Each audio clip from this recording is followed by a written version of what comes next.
Kids doctor YouTube channel நேயர்களே, இன்று நாம் டிஸ்கஸ் பண்ணுற டாபிக் HFMD.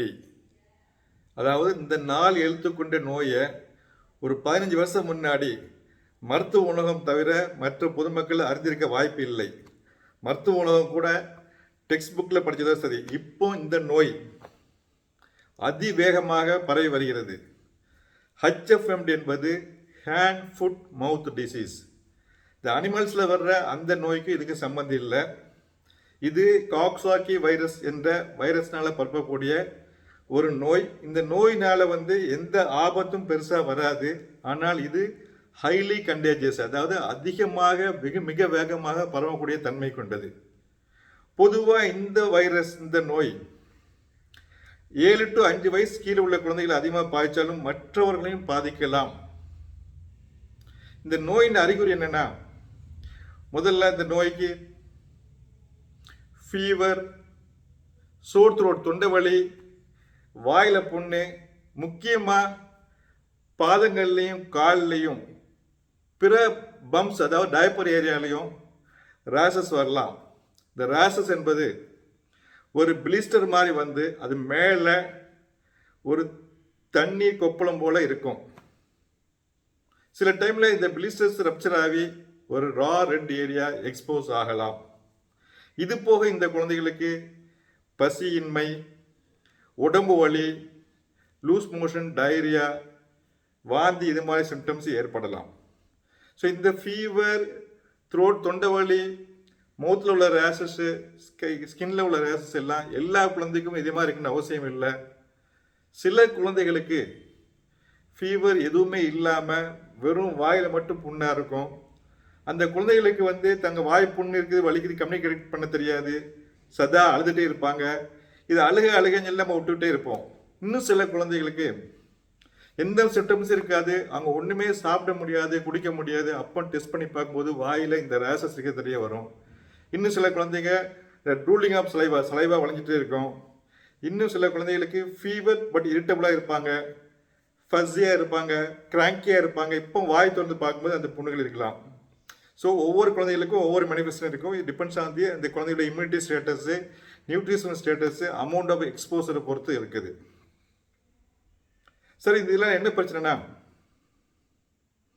இது எப்படி பரவுது அப்படின்னு பார்க்க போனால், அந்த பாதிக்கப்பட்ட குழந்தைகளின் டிராப்லெட்ஸ், ரெஸ்பிரேட்டரி டிராப்லெட்ஸ், அவங்க ஸ்னீஸ் பண்ணும்போதோ, இருமும் போதோ, பேசும்போது சலைவாவோ, அவங்க வாமிட்டஸோ, அல்லது அவங்களுடைய மோஷனோ, அல்லது கை சேர்க்கும் போது அந்த கையில் உள்ள பிளிஸ்டர் ரப்சராகி அதோட ஃப்ளூயிடோ பக்கப்படும் போது இது பரவுது. இந்த கிருமிகள், இந்த டிராப்லெட்ஸுகள் சர்ஃபேஸில் இருக்கும்போது இந்த சர்ஃபேஸை நம்ம தொட்டுட்டு அதை நம்ம வாயில் வைக்கும்போது அது மூலமாக அப்படியும் பரவலாம். க்ளோஸ் கான்டாக்ட் மூலமாக இது பரவலாம். இந்த நோய் இந்த குழந்தைகளுக்கு இந்த ரேஷஸ் தெரிய ஆரம்பிக்க முடிய பரவும் தன்மை உண்டு. இந்த ரேஷஸ் ஆரம்பித்து 5 to 7 நாள் வரையும் பரவக்கூடிய தன்மை உண்டு.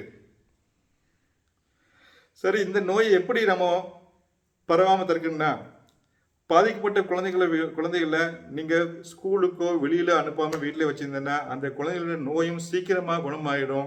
அந்த நோயின் வீரியமும் குறைஞ்சிரும். இந்த குழந்தைகளும் மற்ற குழந்தைகளுக்கு நோயை பரப்பாமல் இருப்பாங்க.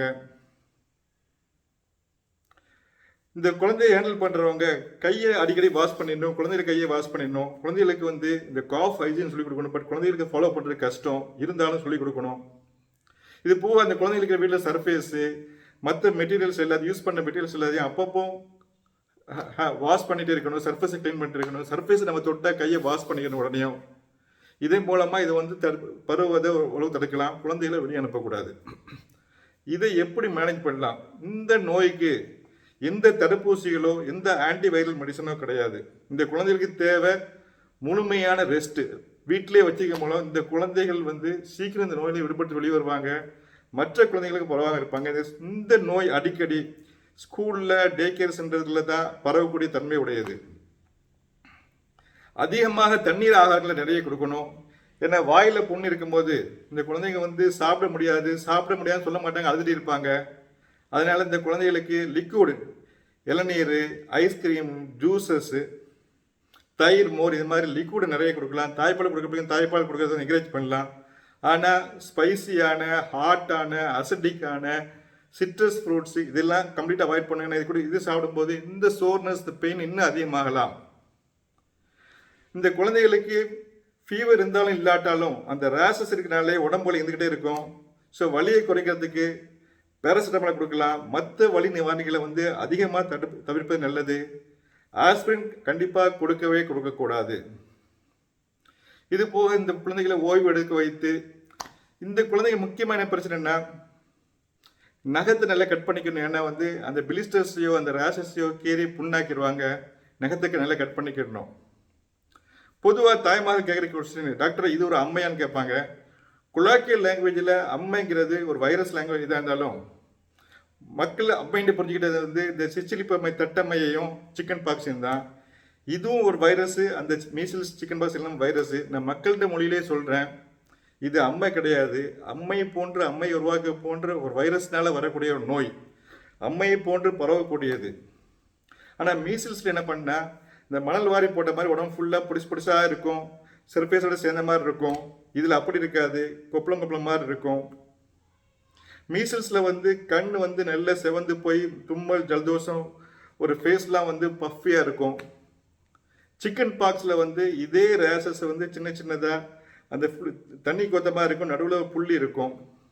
சிக்கன் பாக்ஸ் ரேஷஸ் வந்து மெயினாக செஸ்ட்லேயும் வயிற்றுலையும் இருக்கும். பட் இந்த ரேஷஸ் முக்கியமாக வந்து கால் கையில் பம்ப்ஸில் அந்த ஏரியா தான் இருக்கும். நீங்கள் ஒரு கொஸ்டின் கேட்கலாம், டாக்டர் இது சிக்கன் பாக்ஸ் இது எல்லாமே வந்து 5 நாள் தன்னால் சரியாக போயிருமே, இது ஏன் ஸ்பெசிஃபிக்காக இதை வந்து கண்டுபிடிக்கணும்? சும்மா வீட்டில் வச்சு வேப்பெல்லாம் மஞ்சளை அரைச்சி போட்டு கேட்கலாம். ஒன்று புரிஞ்சுக்கிறங்க, இதுக்கு வந்து எந்த வேக்சினோ எந்த மருந்து மாத்திரையே கிடையாது.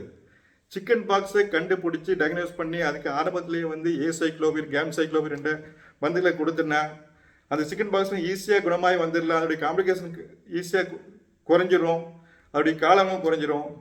ஸோ நம்ம இதை டாக்டரை பார்த்து சிக்கன் பாக்ஸ் இல்லைங்கிறனா இதை அப்படியே விட்டுடலாம். சிக்கன் பாக்ஸ் இருந்தால் அதுக்குள்ள மாத்திரை வந்து கொடுக்கணும். இது ஒரு சமயம் சிக்கன் பாக்ஸாக இல்லாமல் இருந்தனா பின்னாடி காலத்தில் அவங்க வயசு வரும்போது அந்த சிக்கன் பாக்ஸ் இன்ஜெக்ஷன் போட்டு 2 days வரும்போது அவங்க போட்டுக்கலாம். ஒரு சமயம் சிக்கன் பாக்ஸ் இருந்ததுன்னா லைஃப் லாங் திரும்ப வராது. அதனால் அந்த 15வது மாதத்தில் 2 தடுப்பூசி போட வேண்டிய அவசியம் இருக்காது. அதனால் இது சிக்கன் பாக்ஸ் இல்லை HFMD தான் சொல்லி கன்ஃபார்ம் பண்ணிட்டேன்னா பின்னாடி நம்ம சிக்கன் பாக்ஸ் போட வேண்டிய சூழ்நிலையில் வந்து சிக்கன் பாக்ஸை போட்டுக்கலாம், இன்ஜெக்ஷனை போட்டுக்கலாம். அது மாதிரி சிக்கன் பாக்ஸ் இருந்ததுன்னா சிக்கன் பாக்ஸில் டேப்லெட் ஏசைக்ளோவர் கேம்சைக்ளோவர் எடுத்துக்கலாம். ஸோ இந்த நோய் பெரியவங்களையும் பாதிக்கலாம். ஒரு சமயம் பிரெக்னன்ட் லேடிஸ் கருவுற்றுள்ள தாய்மாரை பாய்ச்சுன்னா பொதுவாக பெரிய பாதிப்புகள் எதுவுமே இருக்காது. ஆனால் சில ஸ்டடீஸ் ரிசர்ச் பார்க்கும்போது இது பாதிக்கப்பட்ட முதல் 3 மாதத்தில் பாதிக்கப்பட்ட தாய்மார்களுக்கு வந்து கருச்சிதைவு ஏற்பட வாய்ப்பு இருப்பதாக சொல்லப்படுகிறது. அதனால் இந்த குழந்தைகள் இருக்கிறதுல கர்ப்பிணிகள் இருந்தால் அவங்கள வந்து பாதுகாப்பது மிக முக்கியம். என்ன நேயர்களே, இந்த டாபிக் உங்களுக்கு பிடிச்சிருந்தா லைக் பண்ணுங்கள், இதை மற்றவங்க ஃபார்வர்ட் பண்ணுங்கள். Kids doctor YouTube channel subscribe செய்யுங்கள். நன்றி.